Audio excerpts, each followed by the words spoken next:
Imaginez une chose extraordinaire.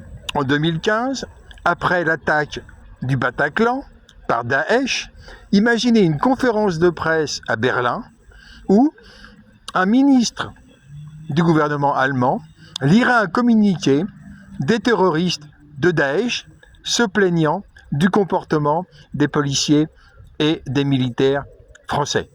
C'est ahurissant, c'est pourtant ce qui s'est passé à Ouagadougou en novembre et décembre 2012. Les délégations du groupe Ansardine et du MNLA ont formulé le vœu que les forces de défense et de sécurité du Mali. C'est Djibril Bassolé, ministre de Blaise Compaoré, l'assassin de Thomas Sankara, qui est en train de parler. S'engage à arrêter toute forme d'hostilité militaire à l'encontre des populations civiles. Les deux mouvements ont réitéré aux médiateurs leur disponibilité à s'engager résolument dans un processus de dialogue politique.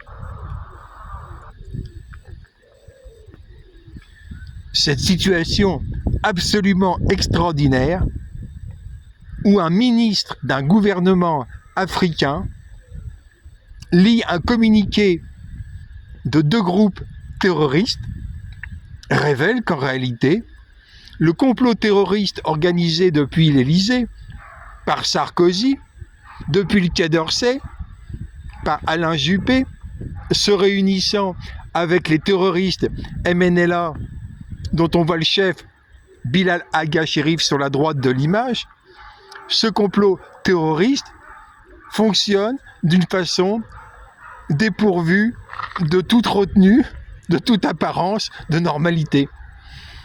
Au même moment, un des chefs d'Ansardine, un des chefs djihadistes, Hamada Akbibi, au même moment, il déclare à l'AFP qu'il renonce à l'application de la charia à Bamako.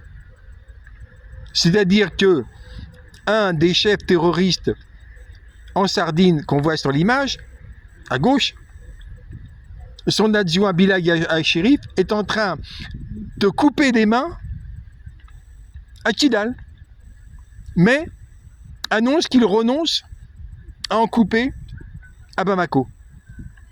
Le complot terroriste de la France, le complot terroriste de Sarkozy est totalement sans gêne, et la rupture des relations diplomatiques qui vient de s'opérer de la part du Burkina Faso envers la France-Afrique aurait bien dû se dérouler bien avant. Il faut signaler sur le plan de la légalité que les deux groupes qu'on voit, Ansardine et MNLA, on est en novembre et décembre 2012. Ces deux groupes, à partir du 8 février 2013, vont être poursuivis avec un mandat d'arrêt international Interpol par le procureur général du Mali, Tessougué.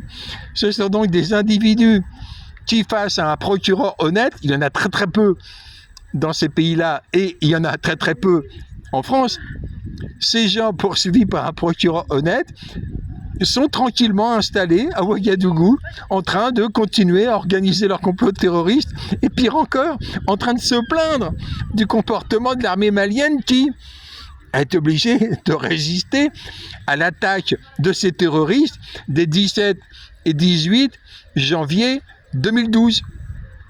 Le complot terroriste doit être stoppé par la mise en accusation dans un Nuremberg judiciaire de l'Afrique, la mise en accusation de Sarkozy, Hollande, Macron, les parrains du terrorisme en Afrique.